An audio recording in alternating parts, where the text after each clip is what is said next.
Les 4 aventuriers étaient assis dans la salle d'observation. Ils se reposaient en silence, enfin débarrassés d'une partie de leurs responsabilités. Sans dire un mot, ils écoutaient. Ils écoutaient le bruissement, encore léger, des passagers du Rorqual qui se réveillaient petit à petit.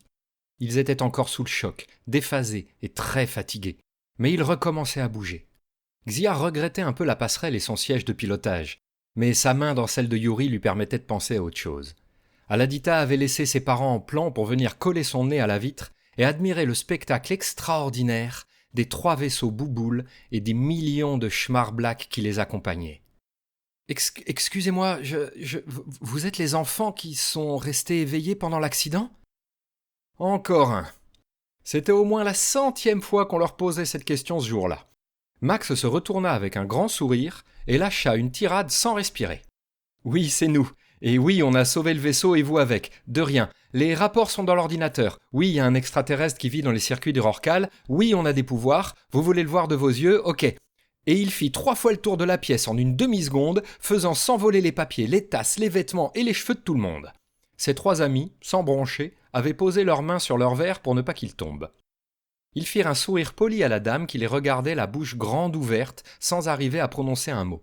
« Vous devriez aller vous rallonger, madame », dit Yuri d'un ton aimable. « Vous avez encore besoin de repos. »« Vous avez raison », balbutia la passagère avant de retourner à sa cabine d'un pas incertain. Aladita se retourna brusquement vers eux. « C'est pas un peu dangereux si l'équipage qui a repris le contrôle du Rorqual est dans le même état ?»« Ne t'inquiète pas, » répondit Xia. « Le père de Yuri est... ton beau-père » lança Max avec un grand sourire. « Ne presse pas trop les choses, le rouquin » rétorqua-t-elle en lui lançant un regard faussement en colère. « Le père de Yuri, donc, a expliqué qu'ils allaient mettre quelques semaines à récupérer. En attendant, le capitaine a promis qu'en cas de crise, nous reprendrions le contrôle du Rorqual et que l'équipage se plierait à nos ordres. »« Waouh !» s'exclama Aladita. « Ce serait trop cool qu'il y ait une crise. On pourrait donner des ordres au capitaine. » L'éclairage se coupa soudainement et la sirène d'alarme se mit à retentir. « C'est une blague ?» dit Yuri en se levant. « Je plaisantais !» souffla Ala d'une toute petite voix. Max disparut dans un claquement de vent et les 3 autres se mirent en route vers la passerelle au petit trot. Sur leur chemin, les gens encore hagards les regardaient passer avec un mélange de peur et d'admiration dans les yeux. Cela faisait 2 jours que le Rorqual avait quitté NV427, le système du trou noir, et que les gens étaient sortis de leur stase temporelle. Tout le monde savait maintenant ce qu'il s'était passé. Max les rejoignit au moment où ils entraient sur la passerelle. « Pas de panique, rien de grave, juste une petite panne, » dit-il. Le capitaine était de retour, grand et noir comme le café, toujours impressionnant malgré ses traits tirés et fatigués. Il riva ses yeux dans ceux d'Yuri qui était entré le premier. Sa voix de stentor sonna dans la pièce. « Ah, voilà nos sauveurs. Toujours rapides à arriver lorsqu'il y a une alarme à ce que je vois. »« J'ai fait un détour par la salle des machines ?» murmura Max. « Puis par le dissipateur tribord, le réseau de répartiteur arrière et la centrale électrique. » La faim se perdit dans le bruit ambiant. Il n'osait pas parler assez fort. Tout le monde sur la passerelle le regardait avec de grands yeux. Xia pouffa de rire, mais se reprit rapidement. « Oui, tu cours vite, toi, » dit le capitaine. « Donc, tu as pu te rendre compte que notre vaisseau est dans un sale état. Beaucoup de systèmes ont été endommagés lorsque vous nous avez tirés du champ d'attraction du trou noir. Bravo pour ça, entre autres. » Des 4 aventuriers, seul Xia ne baissa pas les yeux. Il lui fallait plus que quelques compliments pour l'intimider. « Hélas, comme vous le savez, nous ne sommes pas encore bien en forme. C'est pourquoi j'ai décidé de vous demander votre avis. » Cette fois, même Xia resta bouche bée. « Nous en avons discuté avec le docteur Prokofiev et les officiers du Rorqual. Nous pensons que continuer la recherche d'une planète habitable est bien trop risqué. Nous devons rentrer sur Terre pour nous remettre, réparer le Rorqual, discuter avec nos nouveaux amis extraterrestres avant de repartir. »« Oui ?» répondit Max après un petit silence. « Notre vaisseau est trop amoché pour continuer, ça c'est sûr. »« Rentrons pour réparer, » dit Yuri en hochant la tête. Aladita souffla. « On rentre sur Terre. »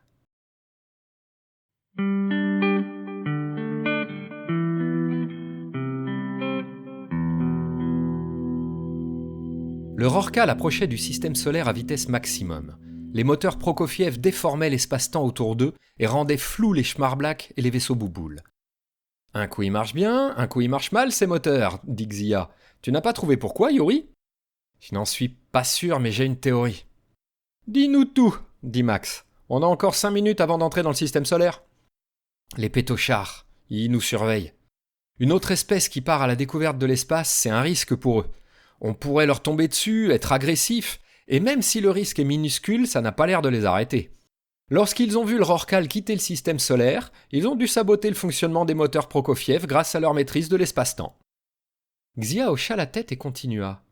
Si leur plan avait marché, on aurait disparu sans que la Terre sache comment, le projet de colonisation aurait été abandonné et l'humanité serait restée dans le système solaire. Et les pétochards auraient été en sécurité. Ils sont barjots, ponctua Aladita. La folie est un concept compliqué, fit la voix de Schmar. Ils sont différents, de leur point de vue, c'est vous qui êtes fous. La petite indienne allait répliquer lorsque les sirènes d'alarme se mirent à nouveau à hurler. Encore une petite panne demanda Xia. Ils furent brusquement projetés vers l'avant. Ala s'écrasa contre la baie d'observation et se mit à rebondir dans tous les sens, confortablement assise dans une bulle d'énergie bleutée. Xia s'accrocha d'une main à un fauteuil et agrippa Yuri de l'autre. Ils ne bougèrent pas d'un millimètre. Max devint flou tellement il ajustait sa position rapidement. « Probablement pas, » dit Aladita depuis sa bulle. « Waouh, regardez !» s'exclama Max. Par la baie d'observation, Saturne venait d'apparaître droit devant eux. Le Rorcal virait vers le haut à toute vitesse pour éviter les multiples rochers qui composaient les anneaux de la géante gazeuse. La structure grinça, des bruits métalliques résonnèrent, alors que tout le vaisseau forçait pour éviter la collision. « On ne va jamais réussir à éviter celui-là !» cria Yuri en montrant un gros astéroïde qui approchait dangereusement. Aladita se posa près de la vitre d'observation et s'accrocha à un fauteuil.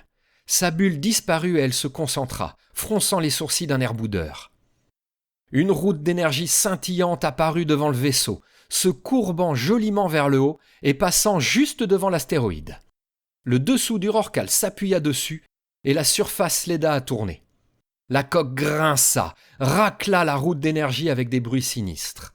« Désolé pour la peinture ?» murmura Aladita à Xia. La jeune indienne blanchissait à vue d'œil. Sa peau se perlait déjà de gouttes de sueur et elle tremblait légèrement. L'effort qu'elle faisait devait être colossal. Elle aidait un vaisseau colonial tout entier à virer. Au dernier moment, elle s'effondra et la route d'énergie disparut.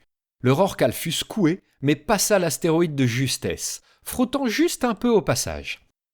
On racle un bout de roche en sortant du système solaire, on en racle un autre en y rentrant. La boucle est bouclée, dit Xia. Ouais, répondit Aladita en haletant. Ça commence quand même à être un peu fatigant. La radio se mit à crachoter et la voix du capitaine résonna dans tout le vaisseau. L'alerte est passée, nous sommes en vie. Encore une fois, grâce aux 4 enfants qui nous ont ramenés chez nous. Nous avons une sacrée dette envers eux. Pfff, souffla Aladita. C'est moi qui ai tout fait ce coup-là.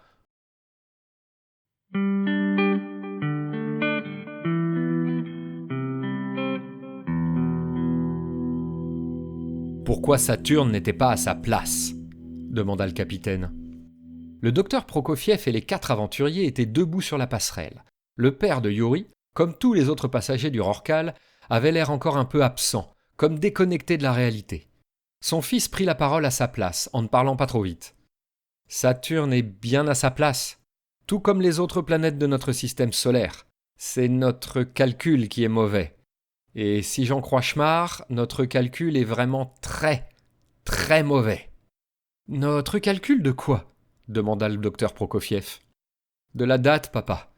Nous ne sommes pas du tout à la date prévue. Lorsque nous sommes passés au ras du trou noir, la gravité subie par le Rorcal était énorme et le temps a été distordu, compressé. Et pour chaque minute qui passait pour nous, plusieurs années s'écoulaient ailleurs.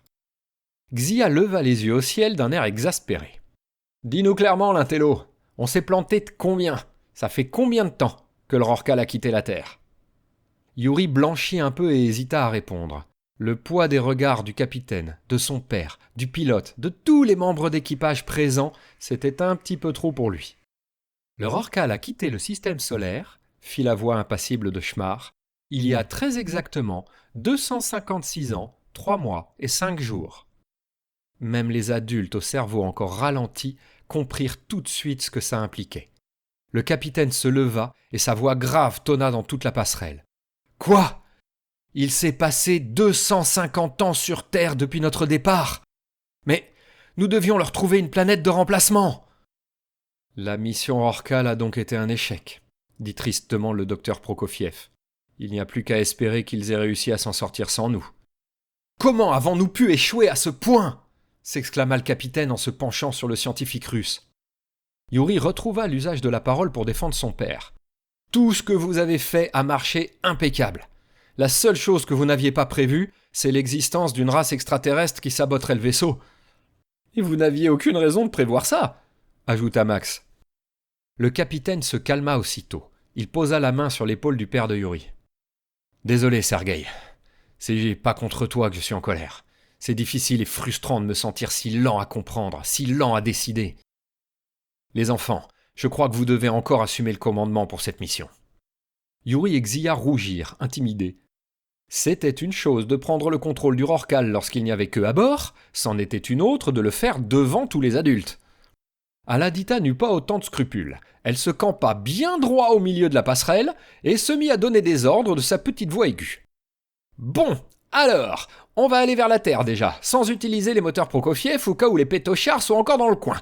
On va s'arrêter un peu loin aussi, au cas où, sur la même orbite que la Lune, et on verra ce qu'on peut voir de là. » Max ricana, les yeux brillants. La scène n'était pas banale. Xia et Yuri, qui se tenaient toujours la main, acquiescèrent à l'unisson. Personne ne voyait rien à redire aux décisions d'Aladita, mais personne ne bougea non plus. Les yeux des adultes se tournèrent tous vers le capitaine. C'était trop bizarre de voir une petite indienne de 9 ans, drapée dans sa longue robe pleine de couleurs, donner des ordres à toute une passerelle de militaires. « Timonier !» lança le capitaine de sa voix grave. « Cap sur la Terre, moteur standard, trajectoire pour une mise en orbite à 400 000 km de la surface. » Il tourna sa grande carcasse noire vers Aladita et lui fit un clin d'œil avant de poursuivre. « Et à partir de maintenant, on ne discute plus les ordres de la demoiselle. On s'exécute. » «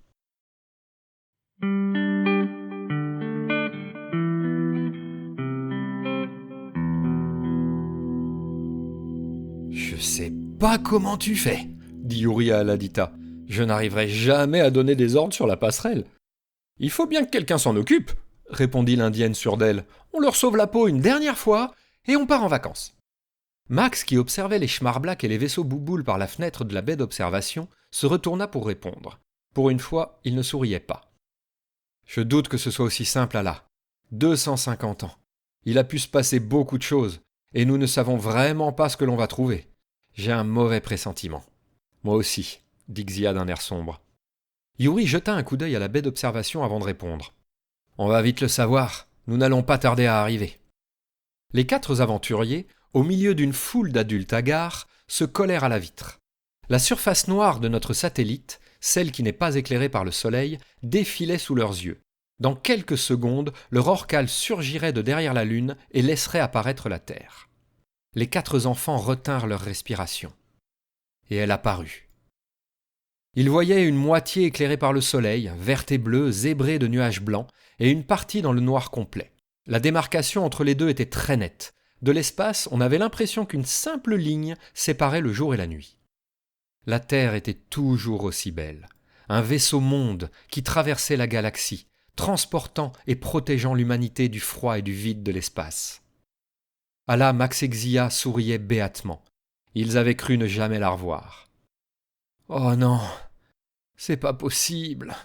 souffla Yuri horrifié. Il avait les yeux écarquillés, le teint encore plus pâle que d'habitude, et il s'était mis à trembler. « C'est pas possible !» répéta-t-il. Ses amis se tournèrent vers lui, et les adultes aussi. Tous affichaient la même incompréhension. Xia lui prit les mains doucement. « Que se passe-t-il » demanda-t-elle inquiète. « Regardez » dit-il, « mais regardez !» Yuri semblait sous le choc. Il tremblait en leur montrant la surface de la Terre du doigt. Ce fut Max qui comprit le premier. « Oh non !» Sur la face de nuit, il n'y a aucune lumière, rien. C'est noir, partout. Rappelez-vous les images de notre planète la nuit, des tas de villes, de routes, dont les éclairages se voyaient jusque dans l'espace. Sur la partie de jour aussi, il y a de grosses différences, réalisa Xia. C'est beaucoup plus vert qu'avant. Les forêts, les plaines ont repris la place des villes, des champs et des usines. Les adultes regardaient le jeune Russe d'un air horrifié. Personne ne savait que faire. Dans leurs esprits encore embrumés, les mots des 4 aventuriers sonnaient comme une condamnation. Aladita ravala une larme qui perlait à ses yeux, et elle demanda d'une voix étranglée. « Yuri, tu vois des gens, des maisons ? Est-ce qu'il reste des humains sur Terre ?»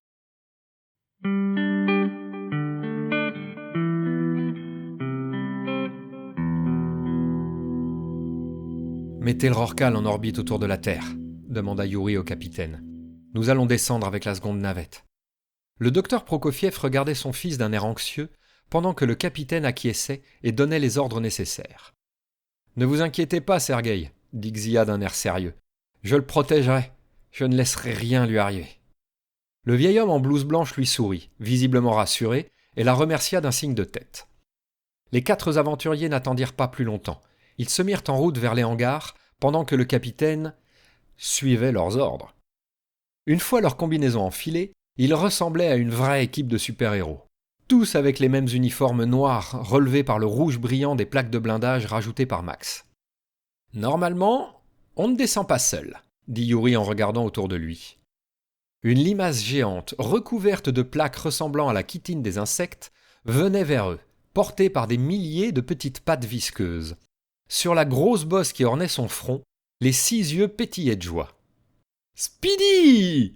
cria Aladita en se jetant sur la bouboule. « Je suis trop contente de te revoir !» Les 4 amis furent assaillis d'images de fête, de gens en train de sourire, de rire, de se faire des câlins. La créature devait être aussi excitée qu'Allah. Ces images étaient très hachées, avec des couleurs criardes et se succédaient sans logique. « Tout le monde à bord ! Et on n'oublie pas sa ceinture !» cria Xia à la volée avant de sauter au poste de pilotage. La seconde navette était la même que celle que les pétochards avaient fait exploser, les modifications en moins. Pas d'armement, donc, ce qui était sans doute aussi bien pour descendre sur Terre. Xia décolla et fila à travers la porte du hangar qui venait de s'ouvrir. Elle n'hésitait plus. Son pilotage était rapide et fluide. La navette fit une courbe gracieuse dans l'espace avant de piquer vers l'atmosphère. L'air se mit à frotter de plus en plus fort contre le nez de l'appareil. Ce fut sous la forme d'une longue traînée de flammes que les 4 aventuriers retournèrent sur leur planète. Speedy se roula en boule, au cas où. Yuri jeta un coup d'œil à travers son ventre pour vérifier qu'il ne préparait pas, par réflexe, une larve de défense. « On se pose où ?» demanda Xia. « À Paris, ville des Lumières, pour l'instant éteinte », s'exclama Max avec emphase. « Je sais, ça, on avait parlé de se poser près d'une ville côtière, mais la plupart n'ont pas survécu à la montée des eaux.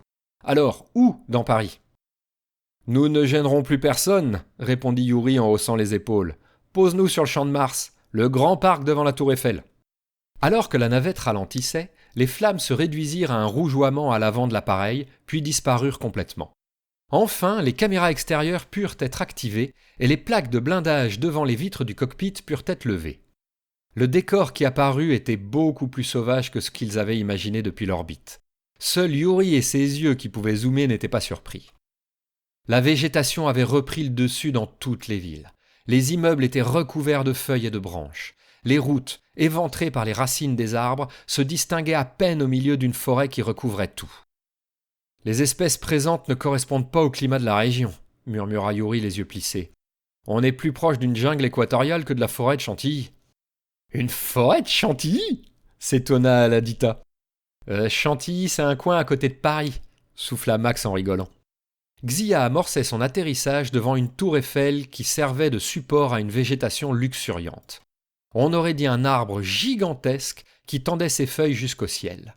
« Je la préfère comme ça, » dit-elle. « La grande structure tout en métal, j'ai toujours trouvé ça moche. » Max ouvrait la bouche pour protester lorsque la navette toucha le sol. Tout le monde redevint sérieux en s'approchant de la porte. Speedy se déroula doucement pour sortir avec eux. Yuri posa la main sur le bouton d'ouverture, ferma les yeux et ouvrit le sas.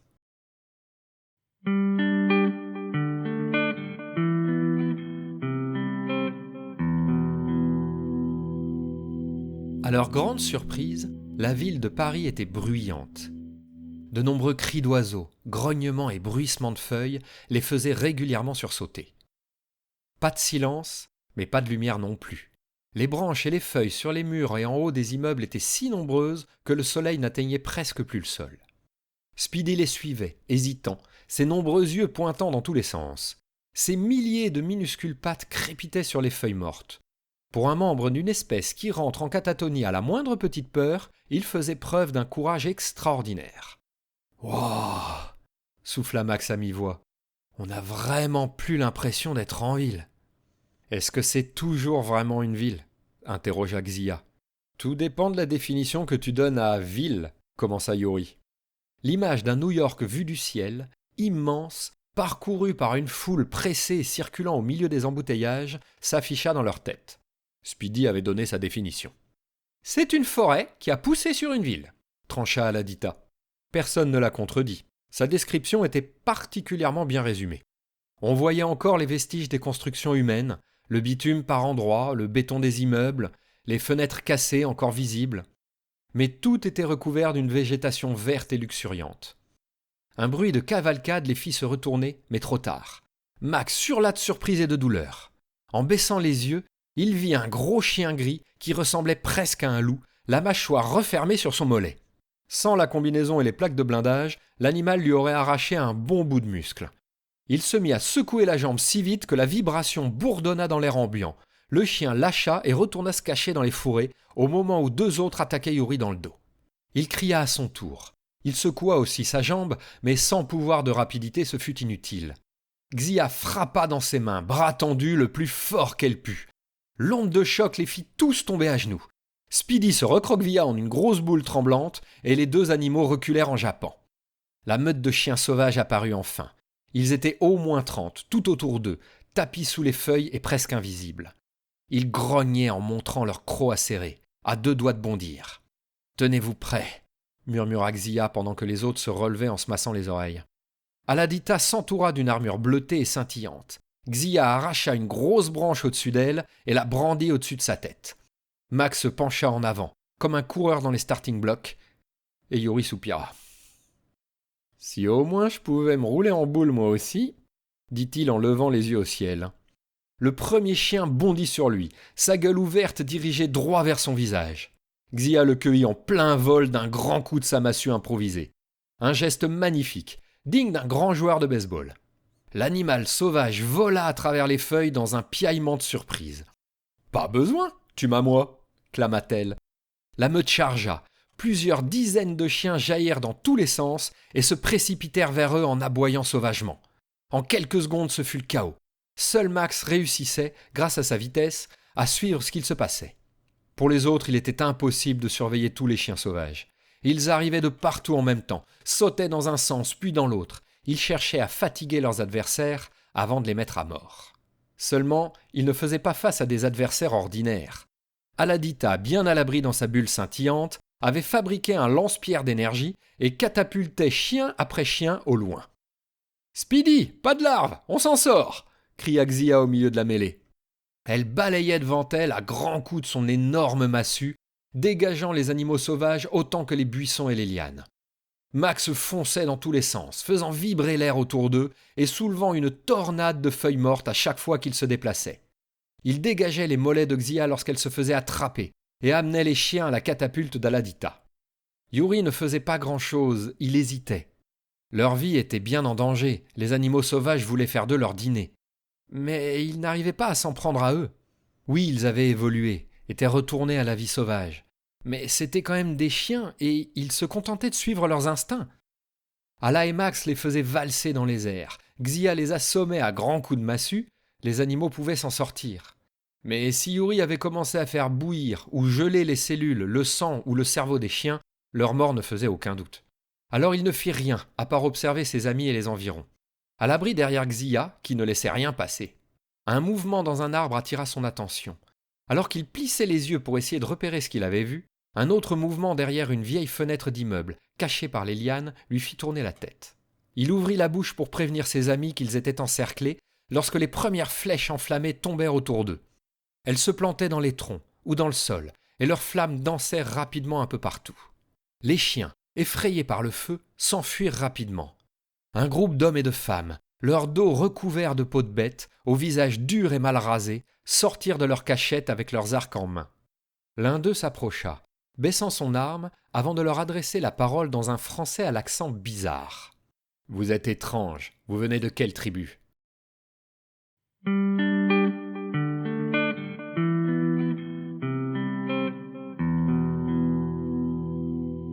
Les nouveaux venus leur proposèrent de les emmener voir leur chef.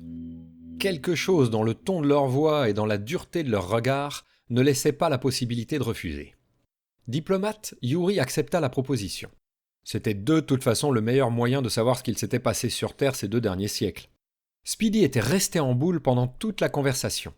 À l'écart, recouverts par des feuilles et des branches soulevées par la bataille, les hommes ne l'avaient même pas remarqué. Yuri pensa le plus fort possible à son attention. « Ne bouge pas, ne bouge surtout pas et reste en arrière. Dès que nous serons partis, va prévenir Schmar de ce qu'il s'est passé. Il passera le message Rorcal. » Les 4 aventuriers furent guidés vers une vieille entrée de métro qui avait été barricadée. Au cours de leur périple dans les vieux tunnels à moitié effondrés, les amis purent remarquer l'ampleur des aménagements. La plupart des passages et des conduits d'aération étaient bouchés avec des cailloux. Des pièges rustiques avaient été posés, des fosses avaient été creusées, des pieux avaient été plantés. Le tunnel était aménagé pour repousser autant les animaux sauvages que d'autres humains. Régulièrement, ils croisaient une patrouille ou un poste de garde, où les hommes les dévisageaient avec curiosité sans rien oser dire. « Vous êtes combien à vivre là-dessous » demanda Aladita de sa voix au perché. Les guerriers qui les accompagnaient, une bonne douzaine d'hommes aux mines patibulaires, lui jetèrent un regard noir sans répondre. Seul leur chef daigna lâcher. « Vous verrez avec le guide. »« Le guide ? C'est votre chef ?» continua la jeune femme qui s'ennuyait ferme. « Ah là, dit Xia d'un ton sec, je crois pas qu'ils aient très envie de nous parler. » Yuri lui serra doucement la main, une façon de lui dire de rester calme. Après tout, il ne servait à rien d'envenimer une situation déjà bien tendue. « Nous verrons le guide, et je suis sûr que nous apprendrons tous plein de choses à ce moment-là, dit-il. Les yeux plissés, il en profitait pour sonder les environs. Dans les renfoncements et les anciennes salles de maintenance, des petits dortoirs étaient aménagés. De nombreuses personnes vivaient là, dans l'obscurité, et elles n'étaient pas en bonne santé. La plupart étaient mal nourris, malades parfois, et se terraient comme des lapins au fond de leur terrier. Yuri serra les dents. Visiblement, les chasseurs mangeaient beaucoup mieux que le reste des gens, particulièrement les femmes et les enfants. Ils arrivèrent devant un lourd panneau de bois épais, fixé en travers du tunnel. Une large porte s'ouvrait en son milieu, et ils débouchèrent dans une station de métro qui avait été transformée en une espèce de salle du trône. Au centre, un homme, grand et bien bâti, aux longs cheveux noirs et au visage barré de 2 profondes cicatrices, était assis dans un immense fauteuil fabriqué avec d'anciens objets technologiques. Il y avait de vieux ordinateurs, des télévisions, des mixeurs, des outils et plein de choses indéfinissables. Il se leva doucement et approcha des 4 aventuriers pour les observer de plus près. Il fit le tour de leur groupe 2 fois sans rien dire, et en commençait un 3e lorsque Xia craqua. « Yuri » dit-elle, « je vais pas tarder à m'énerver là. » Un soupir d'exclamation sortit de tous ceux assez proches pour entendre. Certains posaient même leurs mains sur leur bouche d'un air choqué. L'homme, qui devait être le chef, le guide, s'arrêta et fronça les sourcils avant de s'adresser à Yuri. « Ta femme parle sans permission devant toi. Ta femme parle sans permission devant le guide, et tu ne réagis pas ?»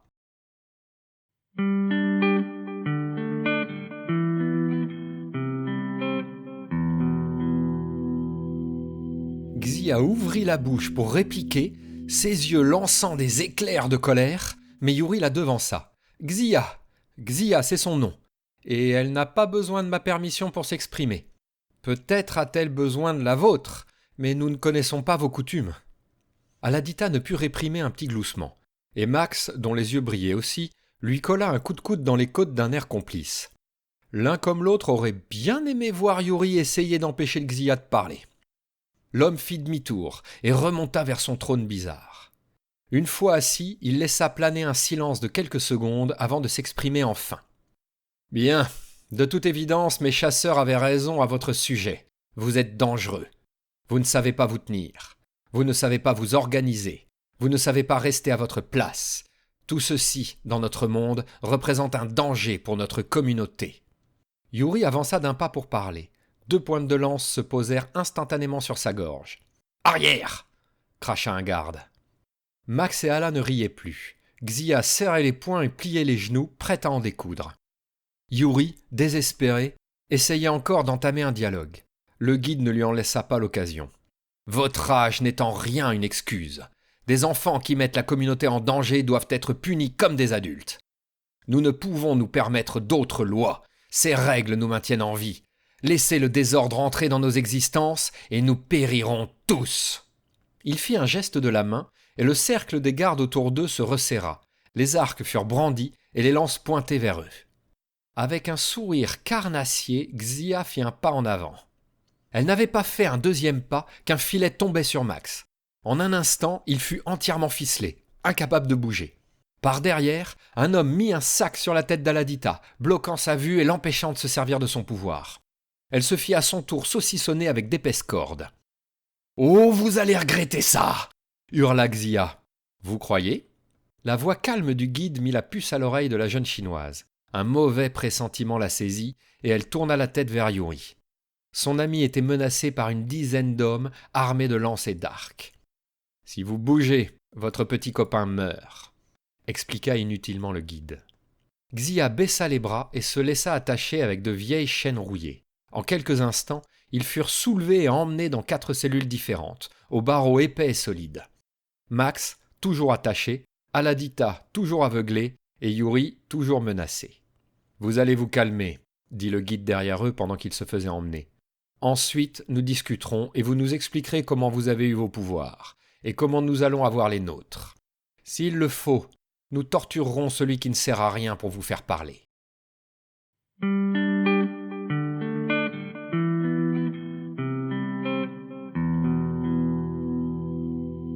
Une fois dans sa cellule, sans faire attention aux 3 archers qui le menaçaient à travers les barreaux, Yuri plissa les yeux. Ses amis étaient à côté de lui. Seuls d'épais murs de pierre les séparaient. À sa droite, Max, à sa gauche, Xia, puis Aladita. Il jeta un coup d'œil à ses geôliers. Rien à attendre d'eux. C'étaient des brutes très contentes d'avoir du pouvoir. Yuri remarqua qu'ils étaient bien nourris, bien traités, et beaucoup plus en forme que tous ceux qui vivaient dans les tunnels. Le jeune Russe n'avait aucune chance de les convaincre que ce qu'ils faisaient était injuste ou amoral. Ils avaient probablement été choisis pour ça d'ailleurs. Alors Yuri s'appuya contre le mur en face de la cellule de Xia. Il regarda à travers les pierres, vit son amie recouverte de chaînes et sentit sa colère monter. Il se concentra et commença à les faire fondre une par une, en faisant attention à protéger la jeune fille de la chaleur. Un maillon tomba à terre et Xia le rattrapa du bout du pied pour qu'il ne fasse pas de bruit. Elle fit un clin d'œil au hasard, sans savoir où était Yuri, mais le jeune scientifique savait bien que c'était pour lui. Il fit pareil avec le filet de Max et les cordes d'Aladita, puis avec les serrures de leurs cellules. Ensuite, fatigué, il fit un sourire aux archers qui le surveillaient et s'assit. Il ne lui restait plus qu'à attendre. « Youhou, les gars !» cria Xia quelques instants plus tard. L'un des archers quitta la surveillance de Yuri pour se diriger vers la cellule voisine. Le jeune Russe ne le voyait plus, mais ce qu'il entendit lui suffit. Un grand fracas métallique claqua dans le couloir. Xia venait d'ouvrir la porte d'un grand coup de pied. En même temps, un cri de surprise, un choc mou et le bruit d'un homme qui s'effondre après avoir pris une porte en pleine poire. Son camarade se tourna vers la cellule de Xia et se précipita en renfort. Un claquement sec et l'homme repassa devant la cellule de Yuri sans toucher par terre. Le jeune homme attendit le bruit du garde s'écrasant sur le mur, mais rien ne lui parvint. Un peu surpris, il fronça les sourcils avant de voir le garde revenir, inconscient, flottant dans une bulle d'énergie bleutée, aux côtés du 3e archer qui tambourinait les parois d'énergie en criant. Ils étaient suivis par une petite indienne aux longs cheveux noirs. « Je les mets où ?» demanda-t-elle crânement. « Dans la cellule, avec leurs copains », répondit Xia qui arrivait en portant l'autre garde d'une seule main. D'un coup de pied, elle ouvrit la porte de Yuri, arrachant une partie du mur au passage. Elle jeta le garde dans un coin pendant qu'Aladita faisait la même chose. « Tu viens, l'intello ?» lança-t-elle en souriant. « Ouais, » compléta Ala en rigolant. « Déjà que t'es celui qui sert à rien, si en plus on doit t'attendre. »« On y va, » répondit Yuri en se levant. « Mais ne faisons pas trop de bruit. On a des pouvoirs, mais on ne peut pas résister s'ils sont trop nombreux ou s'ils nous prennent par surprise. » Ce serait dommage de se prendre une flèche dans le dos, compléta Max en acquiesçant. Et il ne faudrait pas qu'on soit obligé de tuer quelqu'un, précisa Aladita. Ils s'éloignèrent à pas de loup, dans des couloirs sales et mal éclairés. L'humidité faisait pousser des mousses et des champignons sur les murs, des insectes et des rongeurs furetaient dans chaque coin sombre, et pourtant, dans chaque petit renfoncement vivait une famille. Yuri secoua la tête en regardant à travers les murs. La misère de ces gens était horrible à voir. Il ne pouvait s'empêcher de se demander « Leur situation serait-elle aussi terrible si le Rorqual n'avait pas échoué dans sa mission ? Les pétochards étaient-ils responsables du déclin de l'humanité ? De sa quasi-extinction probablement. Des 8 milliards de personnes vivant quand ils étaient partis, combien en restait-il ? Impossible de le savoir. Les humains auraient peut-être disparu en essayant de s'installer sur une planète choisie trop vite. Ils auraient forcément laissé des gens sur Terre et ça n'aurait rien changé. Ou bien ça aurait tout changé. Perdu dans ses pensées, Yuri ne remarqua pas les 2 personnes qui sortirent d'un des renfoncements dans leur dos. Un homme et une femme trop maigres, en haillons tachés, qui reconnurent les visiteurs étrangers aussitôt.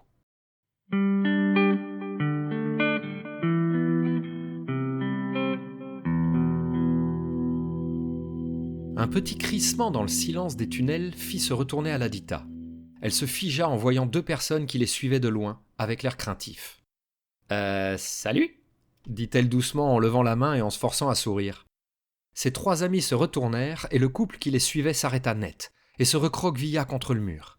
Ils étaient visiblement terrifiés. « Vous comptez pas appeler au secours » lança Xia d'une voix forte qui fit sursauter Max. « Hé, crie pas comme ça » s'exclama-t-il en posant la main sur son cœur. « Tu vas me tuer » Yuri plissa les yeux. L'éclairage était très mauvais. Il faisait presque totalement noir dans ces tunnels, mais il y voyait parfaitement. « Ce ne sont pas des gardes, » murmura-t-il pour ses amis. « C'est un couple, maigre, sale, vêtements déchirés. Ils ont plus peur de nous que l'inverse. Je ne crois pas qu'ils soient un danger. »« Alors quoi ? On se barre ?» demanda Xia. Alors que le scientifique hésitait sur la réponse, Aladita se mit à marcher vers ces gens. Les bras le long du corps, un grand sourire aux lèvres, elle ressemblait à n'importe quelle petite fille indienne qui va rejoindre un ami. Le couple recula d'un pas. « Ah, attendez, je vous veux pas de mal !» dit la jeune fille. Elle sortit 2 barres énergétiques de la poche de sa combinaison et leur tendit. « Vous avez l'air d'en avoir plus besoin que moi. »« Qui êtes-vous et que venez-vous faire ici ?» demanda la femme avec son accent bizarre, mais sans prendre les barres énergétiques. Max, Yuri et Xia s'approchèrent à leur tour pendant qu'Aladita répondait. « Ouh là là, longue histoire. Nous sommes partis il y a plus de 200 ans pour chercher une autre planète. On n'y est pas arrivé. Du coup, on revient pour réparer le vaisseau et voir ce que devient la Terre. Il s'est passé beaucoup plus de temps pour vous que pour nous. C'est une histoire de gravité et de trous noirs, mais il faut demander au blondinet qui arrive, c'est lui le spécialiste. »« Quoi ?» fit Yuri en arrivant et en voyant qu'on parlait de lui. « Pourquoi le guide vous a-t-il enfermé ?» demanda l'homme. « Je sais pas trop, » dit Aladita. « Pour 2 raisons, » répondit Xia. « D'une part, il espère voler nos pouvoirs. D'autre part, nous avons le goût de la liberté.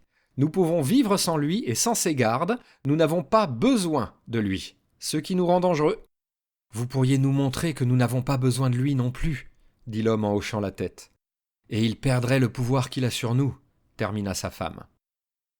Un fracas résonna soudain dans le tunnel. Au moins une 15aine de personnes, probablement lourdement armées, arrivaient au pas de course. « Venez, venez avec nous !» dit la femme. À moitié perdus dans le labyrinthe des couloirs du métro parisien, les 4 aventuriers ne se firent pas prier. Ils emboîtèrent le pas à leurs nouveaux amis. Ils coururent quelques minutes dans le noir. Une torche par-ci par-là éclairait péniblement et donnait l'impression de jeter plus d'ombre qu'elle ne créait de lumière. « À droite !» s'écria l'homme à mi-voix. S'il n'avait rien dit, les 4 amis auraient probablement raté l'embranchement. Le petit couloir qui bifurquait était presque invisible tellement il était étroit. Ils débouchèrent dans une salle grande comme un salon, dans laquelle étaient réunies une 10aine de personnes. Quelques enfants, quelques personnes plus âgées, mais personne de vraiment vieux. « Salut tout le monde !» dit Aladita radieuse.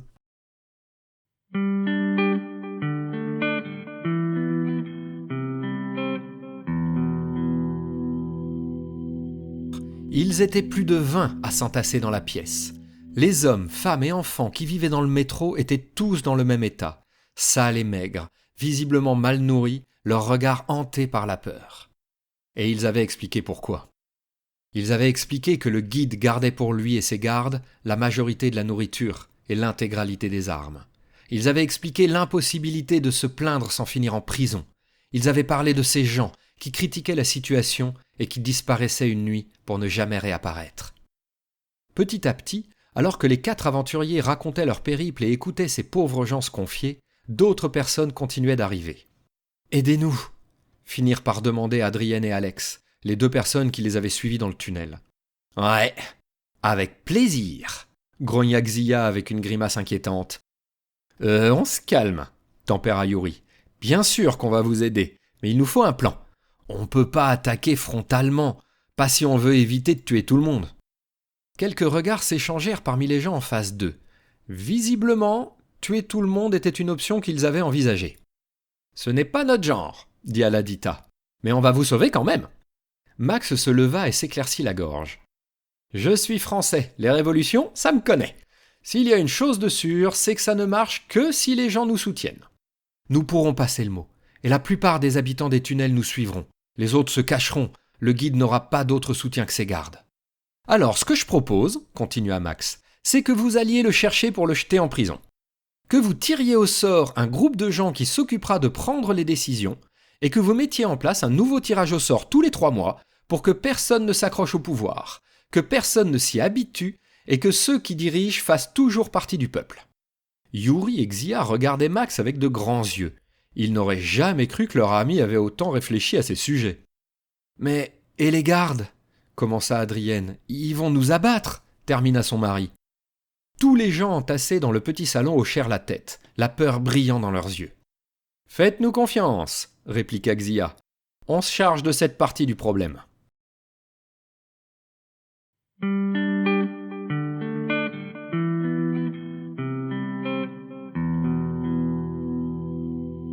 La foule qui se dirigeait vers la station de métro qui abritait le guide n'était armée que de bâtons et de boucliers en bois.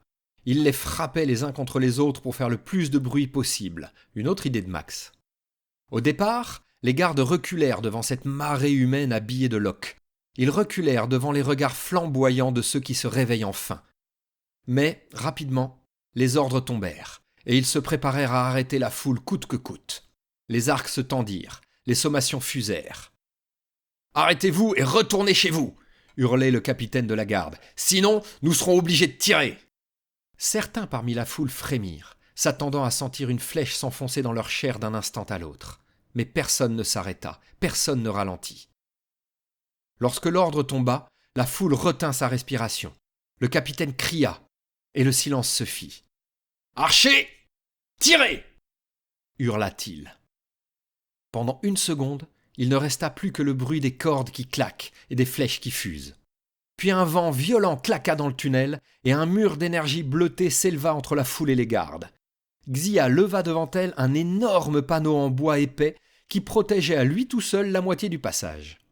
Max voltait dans tous les sens, si rapide qu'il marchait sur les plafonds, tournant dans tous les sens comme une bille dans un flipper. Pour les décourager, il ramenait aux archers les flèches qu'il rattrapait au vol. « Tenez, vous avez perdu ça !» disait-il, souriant, en posant les projectiles au pied des gardes avant de disparaître à nouveau dans un claquement d'air. La foule, galvanisée par ce qu'elle voyait, se mit à marcher 2 fois plus vite. Les hommes et les femmes tapaient sur leurs boucliers au rythme de leurs pas. Le bruit résonnait si fort qu'il faisait mal au tympan. Les cris de joie et les hurlements d'encouragement s'additionnaient pour créer une cacophonie terrifiante. Et les gardes prirent peur. Certains commençaient à hésiter. Et rapidement, les premiers tentèrent de s'enfuir. « Tirez dans le dos des déserteurs !» hurla le capitaine. « Ni traître, ni lâche dans la garde du guide !» Aladita n'y voyait pas assez bien. Xia était bien trop loin et Yuri ne pouvait rien faire. Heureusement, Max réagit comme à son habitude, en un clin d'œil. Il fusa à travers les archers, en décrochant quelques ceintures au passage, laissant les gardes lutter pour ne pas perdre leurs pantalons. Il arriva dans le dos des fuyards, juste à temps pour attraper les 3 flèches qui allaient les frapper. Il s'arrêta un instant, juste le temps de leur tendre les 3 projectiles en leur faisant un clin d'œil. « Sont sympas vos copains !» Avant d'avoir pu être visé, il disparut à nouveau et se jeta dans la mêlée. Les hommes et les femmes du peuple arrivaient sur les barricades des gardes et il y avait du monde à protéger. Les arcs furent abandonnés et les archers essayèrent de dégainer leurs épées. Les cris et les jurons fusèrent aussitôt. Les épées étaient brûlantes. Yuri sifflotait doucement, l'air content de lui. Ce fut trop pour la garde. Les derniers prirent la poudre d'escampette et même le capitaine s'enfuit en courant. Pendant quelques minutes, les 4 aventuriers durent changer de camp et se mettre à protéger les soldats. Des hommes avaient ramassé les arcs et menaçaient de leur tirer dans le dos. D'autres avaient attrapé certains de leurs ennemis et s'apprêtaient à les passer à tabac, voire à les assassiner. La colère est mauvaise conseillère. Xia porta Yuri au-dessus de sa tête et ce dernier se mit à crier à la foule. « Ne vous trompez pas d'ennemis ! C'est le guide qui doit être renversé, vous en prendre aux soldats, même s'ils l'ont amplement mérité, ne fera que rajouter de la haine à la haine, ne fera qu'ajouter des rancœurs, des vengeances qui attendront. Oubliez-les! Avançons !» C'était parfait, mon cœur, lui souffla Xia en le faisant redescendre. La foule l'avait entendu. Les hommes et les femmes du métro se tournèrent vers le tunnel qui menait à la station qui abritait le guide. Ils se mirent en route, bien décidés à reprendre leur destin en main.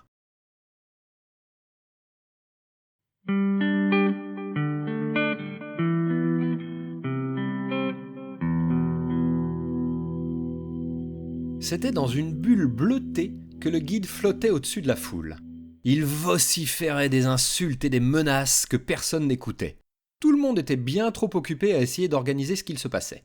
« Que chacun écrive son nom sur un bout de papier !» hurlèrent Alex et Adrienne en même temps. Ils se synchronisaient pour crier plus fort. « Ensuite, mettez-les dans ce seau !» continuèrent-ils. « Et une main innocente tirera au sort le premier gouvernement de la station du Champ de Mars !»« Moi, je suis super innocente !»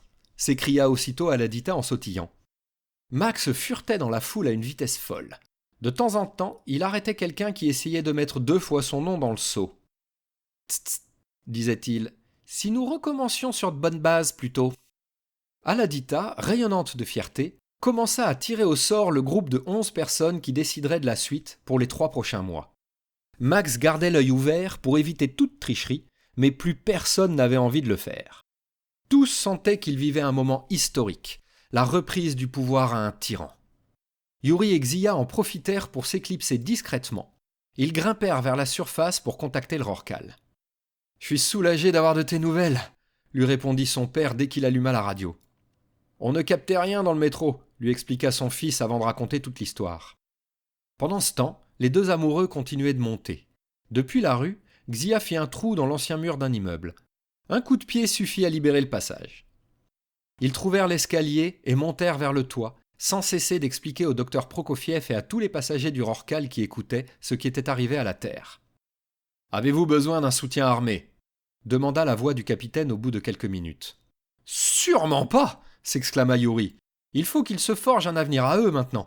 Ils ont besoin d'amis, de voisins, pas de plus de violence. »« D'amis et de voisins ?» s'étonna Xia. « Toi, t'as une idée en tête, je te connais. » Yuri essaya d'ouvrir la porte qui donnait sur le toit de l'immeuble, sans succès. Xia leva le pied mais se ravisa vite. La porte fondait.